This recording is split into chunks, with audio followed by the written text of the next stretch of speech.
Hello everyone. आज की class में हम चैप्टर फूड यानी कि भोजन को देखेंगे। तो ये जो फूड है ये आपके सीटेट का एक इम्पॉर्टेंट चैप्टर है। तो देखेंगे कि फूड में यानी कि भोजन क्या होता है। सबसे पहले देखेंगे भोजन होता क्या है। भोजन वह पोषक पदार्थ है जो किसी जीव द्वारा वृद्धि, कार्य, मरम्मत और जीवन क्रियाओं में संचालन हेतु ऊर्जा प्राप्त करने के लिए ग्रहण किया जाता है। तो सिंपली भोजन यानी फूड क्या होता है। फूड वैसा सब्सटेंस होता है जो किसी भी ह्यूमन बीइंग के ग्रोथ के लिए, उसके बॉडी में भी जो भी टूट फूट होती है उसकी रिपेयरिंग के लिए इसका यूज़ करते हैं। जिस चीज़ का यूज़ किया जाता है उसे फूड यानी कि भोजन कहते हैं। भोजन के 7 मुख्य अवयव हैं। भोजन के 7 कंपोनेंट्स हैं। पहला है कार्बोहाइड्रेट, दूसरा है वसा, तीसरा है प्रोटीन, चौथा है खनिज लवण यानी कि मिनरल, अगला है विटामिन्स यानी विटामिन, अगला है जल और लास्ट है मोटा चारा यानी कि रफेज। ये 7 अवयव जो हैं ये भोजन के 7 अवयव होते हैं। तो इन सब को अब एक एक करके हम देखेंगे। सबसे पहला है कार्बोहाइड्रेट। तो कार्बोहाइड्रेट क्या होता है। कार्बोहाइड्रेट पॉलीहाइड्रोक्सी एल्डिहाइड अथवा कीटोन होते हैं जो कार्बन, हाइड्रोजन एवं ऑक्सीजन के बने होते हैं।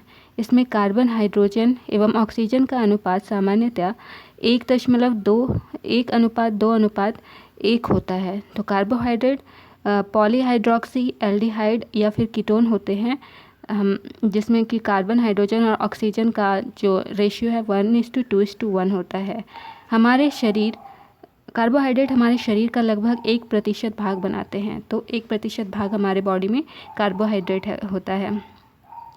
शर्करा अणुओं के आधार पर कार्बोहाइड्रेट को 3 भागों में बांटा जा सकता है। तो कार्बोहाइड्रेट के 3 भाग हैं। कौन कौन सा। पहला है मोनोसैकेराइड। ये केवल एक शर्करा अणु के बने होते हैं जैसे ग्लूकोज, फ्रक्टोज आदि। तो मोनोसैकेराइड में सिर्फ एक शर्करा अणु होते हैं। अगला है ऑलिगोसैकेराइड। ऑलिगोसैकेराइड क्या होता है।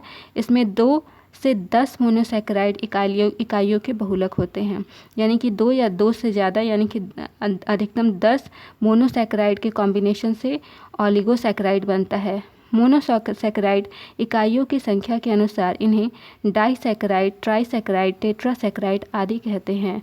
तो मोनोसैकेराइड कितने मोनोसैकेराइड है उसके अकॉर्डिंग इनका नाम जो है मोनो, डाई एंड ट्राई होता है। जैसे कि 1 अगर है तो मोनोसैकेराइड हो गया, 2 अगर है तो 2 अगर है तो डाइसैकेराइड हो गया, 3 अगर मोनोसैकेराइड मिलकर के बना रहा है ऑलिगोसैकेराइड तो ट्राइसैकेराइड हो गया। इसी तरह से ये संख्या जैसे जैसे बढ़ेगी उसका नाम भी चेंज हो जाएगा।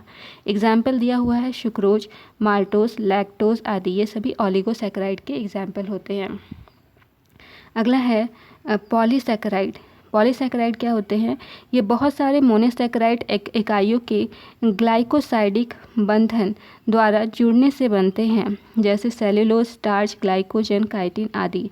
तो पॉलीसैकेराइड बहुत सारा ग्लाइकोसाइडिक बॉन्ड के कॉम्बिनेशन से बनता है, जिससे कुछ एग्जांपल्स आपके पास दिए हैं। सेल्यूलोज, स्टार्च, ग्लाइकोजन, काइटिन, ये सभी पॉलीसैकेराइड के एग्जांपल्स हैं। आलू, फल, अनाज, शर्करा, रोटी, दूध आदि कार्बोहाइड्रेट के स्रोत होते हैं। कार्बोहाइड्रेट क्या होता है। कार्बोहाइड्रेट करता क्या है। तो कार्बोहाइड्रेट ऊर्जा प्रदान करने, आर्थ्रोपोडा में बाह्य कंकाल बनाने, आर्थ्रोपोडा एक जीव होता है उसका आउटर स्केलेटन को बनाने में कार्बोहाइड्रेट हेल्प करता है। अगला है पौधों की कोशिका भित्ति के निर्माण तथा आनुवांशिक पदार्थ के निर्माण का कार्य करते हैं। तो ये सभी काम कौन करता है। कार्बोहाइड्रेट ये सभी काम करते हैं। अगला पॉइंट लिखा हुआ है उबले हुए आलू या चावल को एक बीकर में अच्छी तरह पीसकर पानी मिलाकर स्टार्च की विलयन तैयार करें एवं उसमें आयोडीन की 3-4 बूंदें डालने पर नीला रंग प्राप्त होता है। तो ये टेस्ट एक एग्ज़ाम में पूछा जाता है कि कार्बोहाइड्रेट का टेस्ट कैसे किया जाता है। तो यहाँ पर उबले हुए आलू या चावल को बीकर में पीस करके डालना होता है और उसमें पानी मिलाकर स्टार्च का उसका एक घोल तैयार करना होता है और उसके बाद उसमें आयोडीन का 3-4 बूंद डालते हैं। अगर नीला रंग हमें मिलता है तो इसका मतलब जो है कार्बोहाइड्रेट, हमारा जो चावल है या आलू में कार्बोहाइड्रेट प्रेजेंट है। ये टेस्ट होता है कार्बोहाइड्रेट का। अगला है फैट यानी कि वसा। वसा क्या होता है। वसा अम्लीय वसा वसीय अम्लों या ग्लिसरॉल से बना यौगिक है। यह कार्बन, हाइड्रोजन एवं ऑक्सीजन का बना होता है। तो फैट जो है फैटी एसिड ग्लिसरॉल के कॉम्बिनेशन से बनता है। इसमें कार्बन, हाइड्रोजन और ऑक्सीजन प्रेजेंट होता है। जंतु वसाएं अर्ध ठोस होती हैं, जबकि वनस्पति वसाएं तरल रूप में होती हैं। तो जो भी एनिमल फैट होता है वो अर्ध ठोस होता है, सेमी सॉलिड होता है, जबकि प्लांट से जो फैट मिलता है वो लिक्विड फॉर्म में प्रेजेंट होता है। वसा का जल अपघटन लाइपेज एंजाइम द्वारा छोटी आंत में होता है। तो जो फैट होता है उसका हाइड्रोलिसिस का होता है छोटी आंत यानी कि स्मॉल इंटेस्टाइन में इसका अपघटन होता है, हाइड्रोलिसिस होता है। और ये हाइड्रोलिसिस कौन करता है?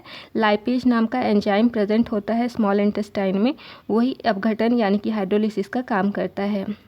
नेक्स्ट पॉइंट है घी, मक्खन, बादाम, पनीर, अंडा, मांस, सोयाबीन और सभी वनस्पति तेल वसा के मुख्य स्रोत हैं। तो ये सब फैट के सोर्सेस हैं। कोलेस्ट्रॉल के स्तर में वृद्धि से हृदय रोग उत्पन्न हो जाता है। तो अगर अधिक फैट खाएंगे हम लोग तो कोलेस्ट्रॉल का लेवल हमारी बॉडी में बढ़ जाता है। इसकी वजह से हार्ट डिजीज़ हमारे बॉडी में अराइज होने लगता है। नेक्स्ट पॉइंट लिखता है वसाएं ऊर्जा उत्पादन, शरीर के निश्चित ताप को बनाए रखने, कोशिका कला के निर्माण आदि का कार्य करती है। तो फैट जो है सब हमें एनर्जी देने का काम करता है। फैट एक एनर्जी गिविंग फूड होता है। हमारे बॉडी का टेम्परेचर मेंटेन करने का काम फैट का होता है। इसमें अत्यधिक कैलोरी होती है और ये आवश्यक वसा अम्लों के मुख्य स्रोत होते हैं। तो जो वसा होती है, फैट होती है, इसमें कैलोरी की मात्रा बहुत ज़्यादा होती है। नेक्स्ट पॉइंट लिखा है 1 ग्राम वसा में ऑक्सीकरण द्वारा 37 किलो जूल या 5.65 किलो कैलोरी ऊर्जा प्राप्त होती है। यानी कि 1 ग्राम फैट को अगर ऑक्सीडाइज किया जाता है तो इससे 37 किलो जूल या फिर 5.65 किलो कैलोरी एनर्जी हम गेन करते हैं। नेक्स्ट पॉइंट लिखता है ये जल में अविलेय एवं एसीटोन, बेंजीन, क्लोरोफॉर्म आदि में विलेय होता है। तो फैट जो है ये वाटर सॉल्यूबल सब्सटेंस नहीं है। फैट वाटर में सॉल्यूबल नहीं होता है। लेकिन अगर फैट को एसीटोन, बेंजीन, क्लोरोफॉर्म में डालें तो ये फैट जो है इस पर सॉल्यूबल होता है। नेक्स्ट पॉइंट लिखा है यह कोशिका द्रव्य, कोशिका कला आदि में मुख्य रूप से पाई जाती है। अगला पॉइंट लिखता है जंतु वसाएं अर्ध ठोस होती हैं। ये पहले भी हमने देखा है कि अब जंतु वसाएं जो होती है, एनिमल फैट जो होते हैं, ये सेमी सॉलिड होते हैं, अर्ध ठोस होते हैं। जबकि वनस्पति वसाएं तरल रूप में होती हैं तथा तेल कहलाती हैं। तो प्लांट से मिलने वाला जो ऑयल हम गेन करते हैं, प्लांट से जो फैट हमें मिलता है वो लिक्विड फॉर्म में होता है, जैसे कि हमारे पास ऑयल जो हम घर में यूज़ करते हैं। अगला है प्रोटीन। प्रोटीन क्या होता है सबसे पहले देखेंगे। प्रोटीन शब्द बर्जीलियस ने दिया। तो बर्जीलियस नाम के व्यक्ति थे, उन्होंने प्रोटीन शब्द को दिया था। प्रोटीन एमिनो अम्लों के बहुलक होते हैं। इनमें लगभग 20 प्रकार के एमिनो अम्ल पाए जाते हैं। तो प्रोटीन एमिनो एसिड्स के पॉलीमर होते हैं। इनमें 20 प्रकार के एमिनो एसिड पाए जाते हैं। 20 एमिनो अम्लों में से 10 एमिनो अम्लों को शरीर की कोशिकाएं स्वयं संश्लेषित कर लेती हैं। इन्हें अनावश्यक या अतात्विक एमिनो अम्ल कहते हैं। शेष 10 अम्लों को आवश्यक या तात्विक एमिनो अम्ल कहते हैं। तो 20 एमिनो एसिड ऐसे होते हैं जो कि 10 एमिनो एसिड को शरीर, हमारी जो बॉडी होती है उसमें जो सेल्स होते हैं वे खुद ही उसको बना लेते हैं। ये सभी जो है नॉन इसेंशियल एमिनो एसिड कहलाते हैं। और बाकी का जो 10 होते हैं, 10 एमिनो एसिड ऐसे होते हैं जो कि इसेंशियल होते हैं, हमारी बॉडी के लिए आवश्यक होते हैं। इनको एमिनो एसिड कहते हैं। अब प्रोटीन के कुछ सोर्सेस हैं। प्रोटीन के मुख्य स्रोत कौन कौन से हैं? दाल, मछली, अंडा, पत्तीदार सब्जियां, दूध, फल, सोयाबीन, मटर, सेम, पनीर, दही आदि, ये सभी प्रोटीन के रिच सोर्सेस होते हैं। अब प्रोटीन की कमी से होने वाली कौन सी बीमारी है? प्रोटीन की कमी से बच्चों में क्वाशरकोर, जबकि प्रोटीन व कैलोरी की कमी से मैरस्मस रोग उत्पन्न होता है। तो प्रोटीन की कमी से जो छोटे बच्चे होते हैं उनमें क्वाशरकोड नामक की बीमारी होती है, जबकि बॉडी में प्रोटीन और कैलोरी दोनों ही अगर कम हो गया तो मैरिस्मस नाम की बीमारी हो जाती है। प्रोटीन शरीर की वृद्धि एवं मरम्मत, एंजाइम, ऑक्सीजन के परिवहन तथा शरीर की सुरक्षा आदि का कार्य करती है। तो प्रोटीन का काम क्या करता है? बॉडी की ग्रोथ और बॉडी में जो भी इंटरनल टूट फूट होती है उसकी रिपेयरिंग का काम प्रोटीन करता है। एंजाइम का फॉर्मेशन करता है, ऑक्सीजन को एक बॉडी के एक पार्ट से दूसरे पार्ट में ले जाने में प्रोटीन हमारी हेल्प करता है। कुछ आवश्यक प्रोटीन, कुछ इम्पॉर्टेंट प्रोटीन हमारे यहाँ इस लिस्ट में दिए गए हैं, देख लेते हैं। पहला प्रोटीन है एंजाइम। एंजाइम क्या होता है? एंजाइम का क्या काम होता है? जैव उत्प्रेरक जैव रासायनिक अभिक्रियाओं में सहायक होती है। अगला प्रोटीन है हार्मोन। हार्मोन क्या करता है? शरीर की क्रियाओं का नियमन करता है। परिवहन प्रोटीन क्या करता है? परिवहन प्रोटीन हीमोग्लोबिन विभिन्न पदार्थों का परिवहन करता है।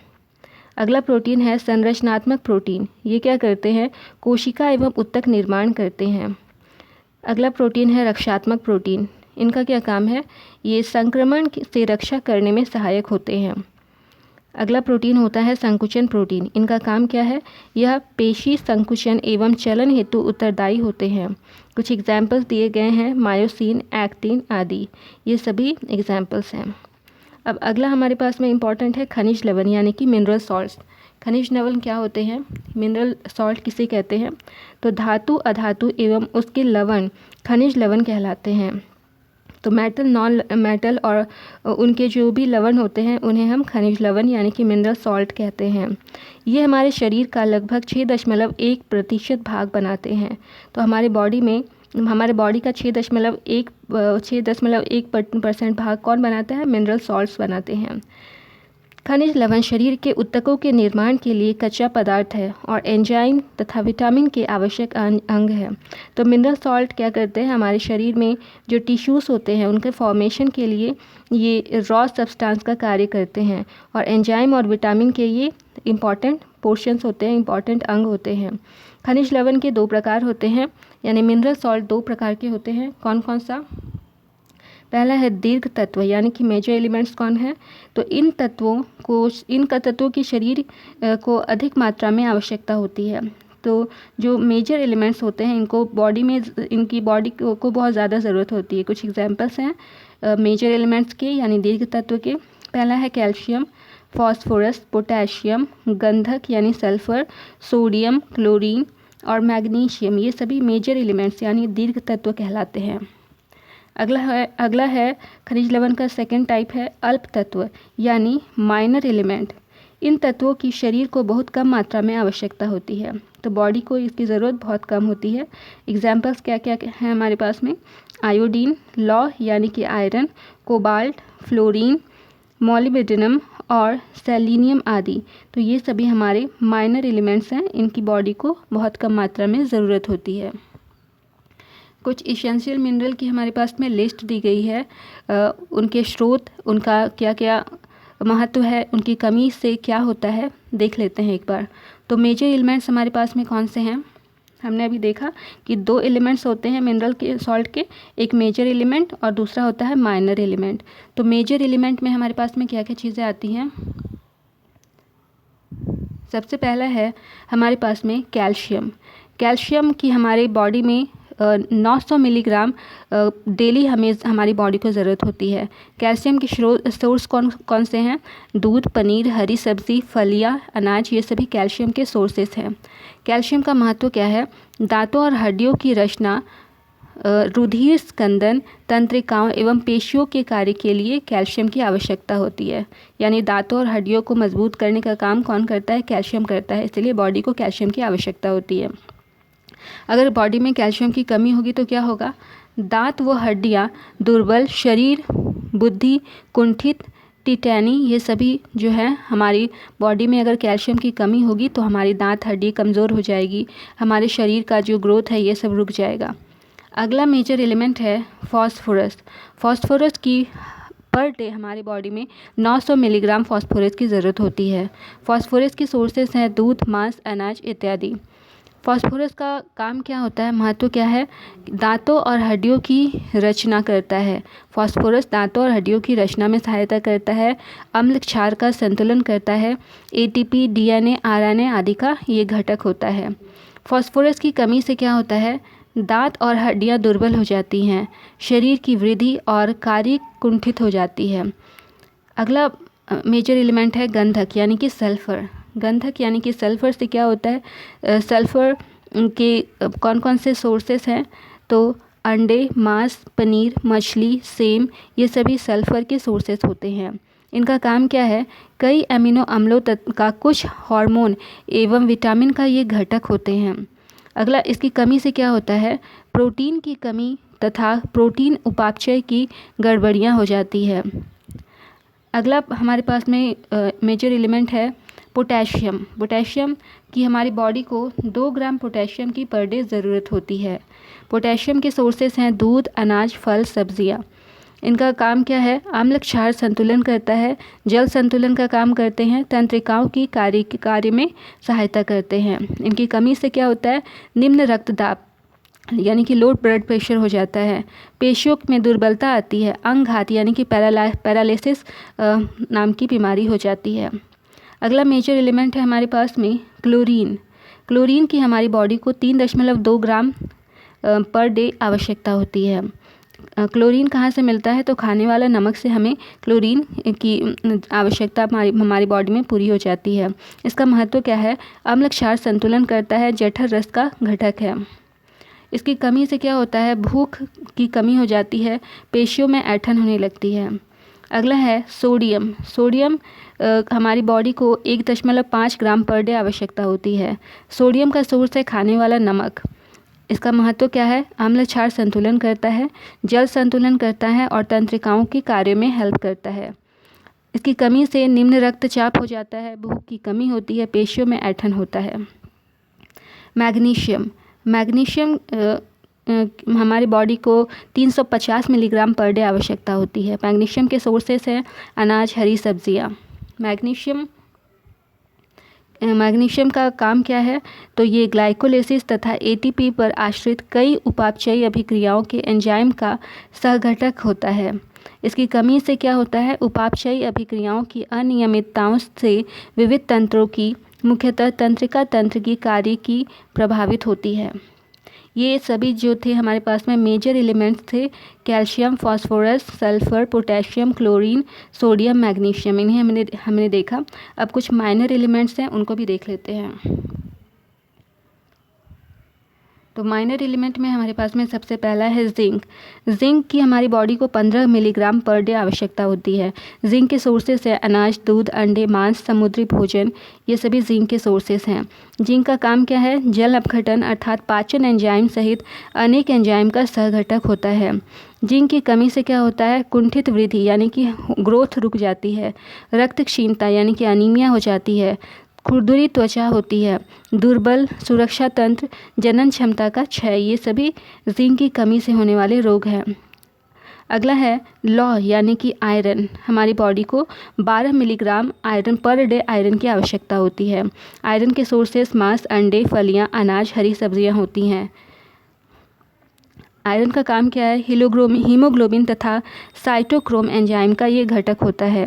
आयरन की कमी से क्या होता है? हीमोग्लोबिन की कमी से रक्त क्षीणता यानी कि अनीमिया हो जाता है, दुर्बलता होती है, शरीर का सुरक्षा तंत्र दुर्बल हो जाता है। अगला है फ्लोरीन। फ्लोरीन क्या होता है? फ्लोरीन हमारी बॉडी को 2.5 मिलीग्राम पर डे आवश्यकता होती है फ्लोरीन की।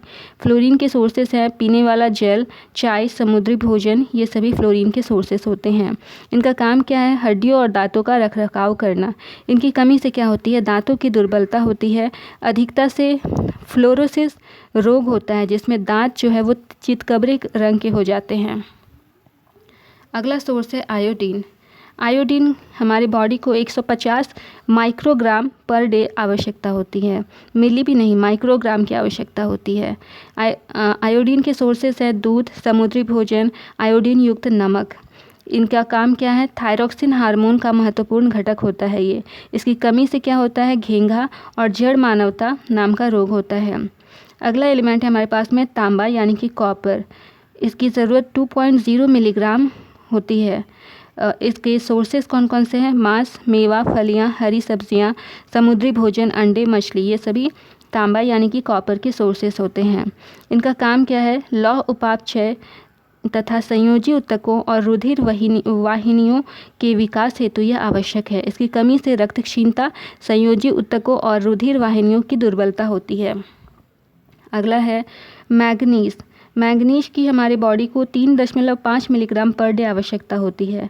इसके सोर्सेस है मेवा, अनाज, हरी सब्जियां, चाय, फल आदि।